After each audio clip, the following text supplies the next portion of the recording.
Hi guys, अस्सलाम वालेकुम। I am Sarwat Naureen. तो कैसी है मेरी प्यारी सी यूट्यूब फैमिली। तो आज मैं आप लोगों को एक सिंपल सा ट्राउज़र की कटिंग और इसकी स्टिचिंग सिखाऊंगी। ये उन लोगों के लिए है जिनको बिल्कुल भी स्टिचिंग नहीं आती, जो बिगनर्स हैं। ये ना तो कैप्री की तरह कटिंग होती है, ना बॉक्स ट्राउज़र की तरह होती है, ना पैंट की तरह। ये बिल्कुल एक सादा कटिंग है और इसको कोई भी बंदा कट कर सकता है। इसके लिए सबसे पहले हमने जो भी फैब्रिक है उसकी साइड के जो किनारे हैं वो हमने काट लेने हैं, क्योंकि अगर हम इसके किनारे नहीं काटेंगे तो कई दफ़ा ऐसा होता है कि कुछ कपड़े ऐसे होते हैं जिसका खिंचाव ज़्यादा होता है। जैसे जो रेशमी कपड़े होते हैं ना, उनकी साइड वाली जो किनारी होती है वो ज़्यादा खिंची हुई होती है। अगर हम वैसे ही सिलाई कर लें तो वो जब हम पहनते हैं तो इस तरह से लगता है जैसे जिसकी कपड़े की जो सिलाई है वो खिंची हुई। इसके बाद हमने कपड़े की 4 तहें कर लेनी है और कपड़े को बिल्कुल बराबर कर लेना है। उसके बाद जो इसका एक्स्ट्रा फैब्रिक होगा जो तिरछा होगा, तो उसको हमने काट के कपड़े को बिल्कुल बराबर कर लेना है, क्योंकि इसके बाद हमें कटिंग में आसानी होगी। इसके बाद ये देखिए, मैंने जो इसका एक्स्ट्रा फैब्रिक था वो काट लिया। इसके बाद हमने नेफे के 2-2 इंच पर निशान लगाने हैं, क्योंकि 1.5 इंच जो होता है हम नेफा छोड़ते होते हैं और आधा इंच जो होता है हम सिलाई में देते हैं। इसलिए हमने ऊपर वाले पूरे हिस्से में 2-2 इंच पर सिलाई उसका निशान लगा लेना है। ये हमारा हिस्सा होगा, ये फोल्ड हो जाएगा अंदर की तरफ। इसको हम नेफे के लिए रख लेंगे, ठीक है। क्योंकि हम सादा ट्राउज़र की कटिंग कर रहे हैं, इसके लिए हमने इसकी फ्रंट साइड को छोटा या इसके ट्राउज़र की बैक साइड को बड़ा नहीं रखा, बल्कि दोनों आगे वाली और बैक वाली साइड दोनों को हमने बराबर ही रखा है। इस तरह से हमने सारे निशान लगा लिए। इसके बाद हम ट्राउज़र की लेंथ का निशान लगाएंगे। उसके लिए मेरे पास ये जो ट्राउज़र है ये मेरे परफेक्टली पूरा है, उसके हिसाब से मैं इसकी लेंथ माप लूँगी। आपने भी इसी तरह से जो आपके ट्राउज़र बिल्कुल अच्छे से पूरा है उसकी लेंथ माप ली। ये जो मैंने ट्राउज़र इसकी लेंथ मेरे पास आई है 36 इंच पर हमने निशान लगाना है। इसके लिए हमने नेफे के लिए 2 इंच का जो निशान लगाया था वहाँ से मापना स्टार्ट करना है, क्योंकि ऊपर वाले 2 इंच जो होगा वो तो फोल्डिंग के लिए अंदर नेफे में आ जाएगा। वहाँ से 2 इंच का निशान जो हमने लगाया है वहाँ से छोड़ के हमने नीचे की तरफ मापना स्टार्ट करना है। यहाँ पर मैंने एक निशान लगा लिया है। जिस तरह से मैंने एक निशान लगाया है उसी तरह से हमने पूरे ट्राउज़र को निशान लगाना है। ये मैंने यहाँ पर 36 इंच पर निशान लगा लिया है। इसके बाद हम पांचे की फोल्डिंग को माप लेंगे। यहाँ पर मैंने 2 इंच तक फोल्डिंग की हुई है, तो इसके लिए मैं 2 इंच फोल्डिंग और 1 इंच जो अंदर सिलाई के लिए हमने देना है, तकरीबन 2.5 इंच बन जाएगा। 2.5 इंच पर हमने सारे ट्राउज़र के नीचे वाले हिस्से पर निशान लगा लेनी है, क्योंकि यहाँ पर आप अगर ज़्यादा चौड़ा फोल्ड करना चाहते हैं तो ज़्यादा मतलब यहाँ से छोड़ सकते हैं या निशान ज़्यादा पे लगा सकते हैं। क्योंकि मैंने ज़्यादा फोल्ड नहीं करना, तो मेरे लिए परफेक्ट यही था कि मैं 2.5 इंच पे निशान लगा रही हूँ, क्योंकि 2 इंच मुझे चाहिए और 1 इंच सिलाई के लिए परफेक्ट होगा। इसके बाद हम इसके पांचे की जो चौड़ाई है वो माप लेंगे। यहाँ पर मेरे पास जो पांचे की चौड़ाई है वो तकरीबन 10.5 इंच है। तो यहाँ से मैं साइड से बिल्कुल माप कर यहाँ पर मैं 10.5 इंच पर निशान लगा लूँगी। आपने अगर इसके जो पांचा है इसको चौड़ाई कम या ज़्यादा, जितनी आपने परफेक्टली आपको पसंद है आप उस हिसाब से इसकी कम या ज़्यादा चौड़ाई कर सकते हैं। यहाँ पर भी मैं 10.5 पर निशान लगा लूँगी, क्योंकि 10 इंच तक हमारा पांचा है और जो आधा इंच है वो मैंने सिलाई के लिए छोड़ा है। आधा इंच सिलाई छोड़कर इस तरह से मैं आगे निशान लगाती जाऊँगी। और हमने ज़्यादा ऊपर तक नहीं, तकरीबन हमने 5 या 7 इंच तक, यहाँ तक हमने 10.5 तक ही निशान लगाना है। इसके बाद मैं ट्राउज़र का जो आसन रखना है उसको माप ले लूँगी। आप अपने हिसाब से रख लें। अगर आप लंबा आसन पहनती हैं तो आप ज़्यादा रख लें, अगर छोटा पहनती हैं तो उसी हिसाब से। यहाँ पर मैंने अपनी जो ट्राउज़र है उसका आसन का माप ले लिया है, और 2 इंच का जो मैंने नेफे का निशान लगाया था उस निशान से मैं नीचे की तरफ अपने आसन का निशान लगा लूँगी। आप उन्हें जितना आसन रखना है वहाँ पर आप निशान लगा लें। अब हमने जो आसन का निशान लगाया है वहाँ से तिरछा ड्रा करते हुए नाली का निशान लगाना है। आपने एकदम से इसको ज़्यादा गहराई में नहीं लेकर जाना, बल्कि आपने पहले हल्के-हल्के हाथों से निशान लगाते जाएँ, और गोलाई में तिरछा हल्का-हल्का ड्रा करते हुए जो हमने पांचे का निशान लगाया है वहाँ तक लेके आके इसको ड्रा कर लेना है। ये मैंने बिल्कुल परफेक्टली जो मुझे माप लगा उसके हिसाब से मैंने ड्रा कर लिया है। यहाँ से हमने इसकी कटिंग स्टार्ट कर देनी है। आपने जो निशान लगाया है उसको फॉलो करते हुए आप बिल्कुल कटिंग कर लें तो आपकी परफेक्टली कटिंग आएगी। आप निशान लगाए बगैर एक बार में ही कटिंग नहीं करें, क्योंकि इस तरह से आप बिगनर्स हैं तो आपकी कटिंग ख़राब हो सकती है। पहले आप चौक से ड्रा कर लें, निशानों से ड्रा कर लें, और उसके बाद आप इसको कटिंग स्टार्ट करें। करी। इसके बाद हमने जो इसकी ट्राउज़र की नीचे लेंथ में जो इजाफी कपड़ा बचा हुआ है उसको हम काट देंगे, क्योंकि हमने ट्राउज़र का जो फोल्डिंग का कपड़ा है वो हमने निशान लगा के पहले ही ट्राउज़र के अंदर ऐड किया हुआ है। इसके बाद हमने मुझे लगा कि ये जो इसका पांचा है वो जो मैंने ब्लैक ट्राउज़र है उसका पांचा ज़्यादा खुला रख लिया है, तो मैंने एक और ट्राउज़र लिया और वहाँ से इसका पांचा मापा, तो इसका जो पांचा था वो आधा इंच कम था। तो मुझे लगा कि जो ब्लैक वाला ट्राउज़र है उसका भी मुझे आधा इंच कम कर देना चाहिए। यहाँ पर मैंने निशान लगा कर देखा तो तकरीबन आधे इंच का फ़र्क पड़ रहा था। इसके लिए मैंने ऐसे किया कि हल्के हाथ से मैंने आधे इंच को ड्रा करके और यहाँ से जो एक्स्ट्रा आधा इंच था वो मैंने काट दिया है। अगर आपने पांचा ज़्यादा खुला रखना है तो ज़्यादा खुला भी रख सकते हैं, लेकिन मुझे लगा कि थोड़ा सा कम कर देना चाहिए, तो मैंने और इसको हमने कटिंग करते हुए हल्का तिरछा लेके जाना है। एकदम से हमने कटिंग करके कपड़ा बाहर नहीं निकालना, बल्कि हल्का तिरछा करते हुए निकालना है।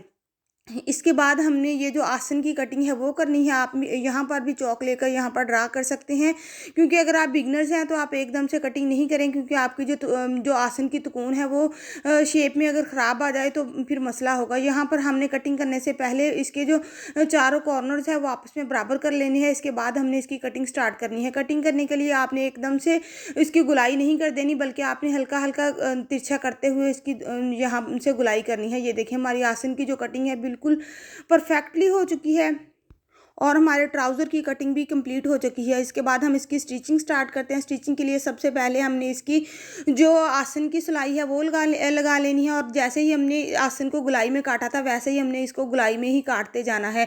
इस तरह से हमने एक साइड को आसन की सिलाई लगाने के बाद दूसरी सिलाई भी लगा लेनी है। इसके बाद हमने जो हमारा नेफे का दो इंच का फोल्डिंग का हिस्सा छोड़ा था, हमने यहाँ पर 2-2 इंच पर निशान लगाते जाने हैं। वैसे तो अगर आपको परफेक्टली सिलाई आती है तो आपको इन निशानों की ज़रूरत नहीं है, आप अंदाजे से भी इसको फोल्ड कर सकते हैं, लेकिन क्योंकि ये मैं वीडियो उन बहनों के लिए बना रही हूँ जिनको स्टिचिंग नहीं आती, जो बिगनर्स हैं, तो उनके लिए मैं थोड़ा गाइड कर रही हूँ कि आप वक्फे से पूरे जो आपकी नेफे वाला हिस्सा है वहाँ पर निशान लगा लें, क्योंकि जब आप फोल्ड करेंगी तो आपको अंदाज़ा होगा कि हमने यहाँ से जो कपड़ा है फोल्ड करना स्टार्ट करना है। इसके बाद हमने नेफे को फोल्ड करना है, और इसके लिए हमने ये जो निशान लगाए हैं इनको हमने ध्यान में रखना है। बिल्कुल निशानों वाली जगह को हमने पकड़ कर जो हमने एक्स्ट्रा फैब्रिक है उसको फोल्ड करना है हमने, और जो फोल्डिंग के लिए हमने एक सिलाई कपड़ा अंदर की तरफ दे देना है। और जब हमने सिलाई लगानी है तो इस बात का ध्यान रखना है कि जो हमारी सिलाई है वो हमारा कपड़ा नीचे नहीं उतरना चाहिए, बिल्कुल ऊपर सिलाई गुजरनी चाहिए। इसके बाद मैंने ये नेफा अच्छी तरह से कंप्लीट कर लिया है। नेफा बनाते वक्त हमने सारी जगह पे सिलाई नहीं देनी, बल्कि थोड़ी सी जगह पर हमने सिलाई छोड़ देनी है, क्योंकि वहाँ से हमने जब लास्ट तक गुजारनी है तो वो जगह हमने छोड़ देनी। इसके बाद हम इसका पांचा तैयार करेंगे। पांचे के लिए मैंने यहाँ पर 2.5 इंच पर निशान लगा लूँगी, क्योंकि मैंने 2 इंच फोल्डिंग और आधा इंच जो मैंने उसका कपड़े के अंदर सिलाई के लिए छोड़ा हुआ था। इसके बाद मैं इस निशानों को फॉलो करते हुए बिल्कुल कपड़े को फोल्ड कर लूँगी और इन निशानों से ऊपर से बिल्कुल आयरन कर लूँगी। अगर हम इस तरह से ट्राउज़र बनाएंगे तो ट्राउज़र की फिनिशिंग बहुत अच्छे से आएगी और बिल्कुल भी कपड़ा ऊपर नीचे नहीं होगा। इसके बाद मैं यहाँ पर 2-2 इंच पर निशान लगा लूँगी। यहाँ पर मेरा 2-2 इंच पर निशान लगाने का ये मकसद है, क्योंकि मैंने 2 इंच तक हमने जो हमारा इसको फोल्डिंग रखनी है, और इसके बाद जो हमारा एक्स्ट्रा फैब्रिक होगा, जो आधा इंच फैब्रिक होगा, वो हमने अंदर की तरफ फोल्ड कर देना। वैसे तो आप अंदाजे से भी कर सकते हैं, लेकिन अगर आप बिगनर्स हैं और आप इस तरह से करेंगे तो आपको परफेक्टली पता होगा कि जो मेरा पांचा है वो बिल्कुल बराबर परफेक्टली आ रहा है। और इस तरह से वैसे इसकी जो पांचे की बिल्कुल फिनिशिंग भी एक जैसी आएगी, क्योंकि कहीं से भी पांचा ऊपर या नीचे की तरफ नहीं होगा। इसके बाद जो हमारा आधा इंच कपड़ा बचा हुआ है, इसको हमने आयरन की मदद से इसको फोल्ड कर लेना है और यहाँ पर आयरन कर लेना है। जब हमारा आधा इंच कपड़ा फोल्ड हो जाए तो हमने इस पांचों को ऊपर की तरफ पलट लेना है और बिल्कुल अच्छे से परफेक्टली रख लेना है। इसके बाद हमने एक बार आयरन कर लेना है। यहाँ पर हमारा जो पांचा है वो तकरीबन रेडी हो चुका है। यहाँ पर हम इसको फिक्स करने के लिए पिने लगा लेंगे, क्योंकि अगर आप बिगनर्स हैं पिने लगा लेंगे तो आपको तरपाई करने में आसानी रहेगी। आपने थोड़े थोड़े वक्फे पर पिने लगाते जाना है और पिने आपने उस तरफ लगानी है जिस तरफ से आपको तरपाई करते हुए पिन निकालनी आसान हो, और जिस साइड से आपने तरपाई करनी है। इस तरह से हमने सारी तरपाई के लिए पिने लगा के उसके बाद हमने इसकी तरपाई स्टार्ट करनी है। जब हमने तरपाई स्टार्ट करनी है तो स्टार्ट में हमने धागे को पक्का कर लेना है। इसके बाद हमने टांके छोटे छोटे उठाने हैं। अगर आप बड़े टांके उठाएंगे तो आपकी जो तरपाई की फिनिशिंग है वो अच्छी नहीं आएगी, और अगर आपका थ्रेड थोड़ा सा भी लाइट कलर का हुआ तो आपका जो तरपाई है वो बिल्कुल वाज़ेह नज़र आएगी। आप इसके लिए कोशिश करें कि आपका जो थ्रेड है वो बिल्कुल फैब्रिक के साथ का हो, तो आपकी जो तरपाई की फिनिशिंग बहुत अच्छे से आएगी। इसके बाद हमने साथ साथ तरपाई को खींचते जाना है ताकि कपड़े में कहीं भी जोल वगैरह ना हो, और जो दोनों पाँचों की तरपाई कंप्लीट होने के बाद हमने इसकी नाली की सिलाई लगाना स्टार्ट करनी है। नाली की सिलाई लगाने के लिए हमने जहाँ से पाँचा स्टार्ट करना है वहाँ पर हमने डबल टाँका लगा लेना है, ताकि हमारा जो पाँचा है वो बाद में खुल ना सके। जब हमारे ट्राउज़र की एक साइड की जो नाली की सिलाई है वो कंप्लीट हो जाए, तो उसके बाद हमने ट्राउज़र को मशीन से बाहर निकाल लेना है।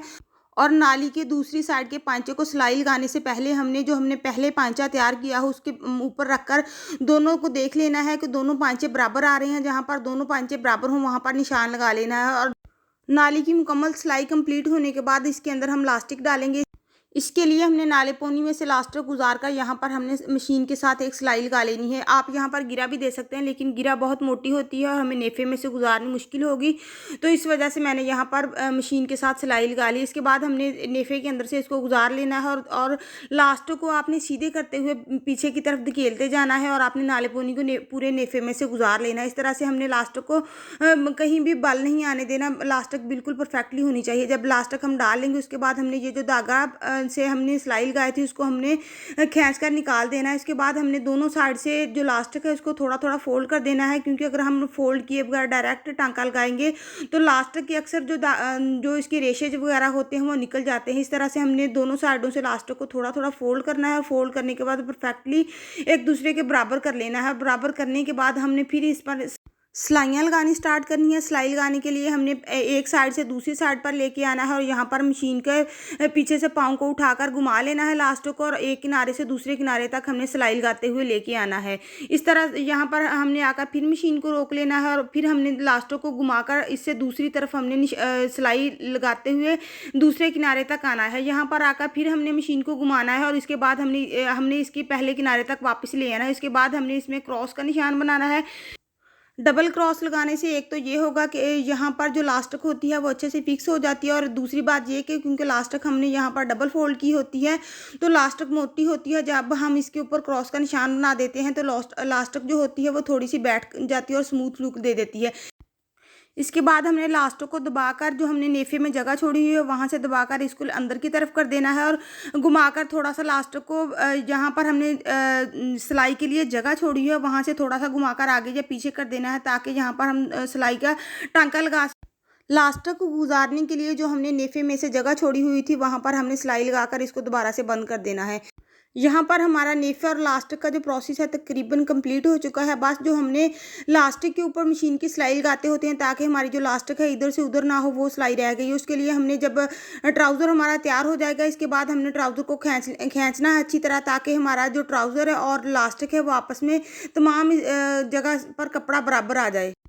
इसके बाद हमने सिलाई लगानी स्टार्ट करनी है। सिलाई लगाने के लिए आपने एक हाथ से पीछे से कपड़ा खींचते जाना है और एक हाथ से आगे से कपड़े को बिल्कुल परफेक्टली खींच कर रखना है, क्योंकि अगर आप खींच के नहीं रखेंगे तो जो हमारी लास्टिक है वो इकट्ठी हो जाएगी और बाद में जो लास्टिक के ऊपर हमने सिलाई लगाई है वो टूटना शुरू हो जाएगी। इसी वजह से आपने जब भी सिलाई लगानी है पीछे से भी आपने जो ट्राउज़र का कपड़ा होगा उसको खींचना है और आगे से भी खींचना है, ताकि हमारी जो ट्राउज़र की जो सिलाई हो वो टूट ना जाए। क्योंकि अक्सर लोगों को मैंने देखा है वो शिकायत करते हैं कि जो उनकी लास्टिक के ऊपर सिलाई लगी होती है वो बाद में टूट जाती है। बहुत जल्द मैं आपको pant trouser, box trouser, capri और सर्कुलर ट्राउज़र की कटिंग भी सिखाऊंगी। ओके जी, वीडियो को लाइक कर दें, चैनल को सब्सक्राइब कर दें और बेल आइकन को लाजमी प्रेस कर लें, ताकि जब भी मैं कोई नई वीडियो अपलोड करूं तो आपको उसका नोटिफिकेशन टाइमली मिल सके। आपके टाइम का बहुत शुक्रिया। ओके जी, अल्लाह हाफिज़।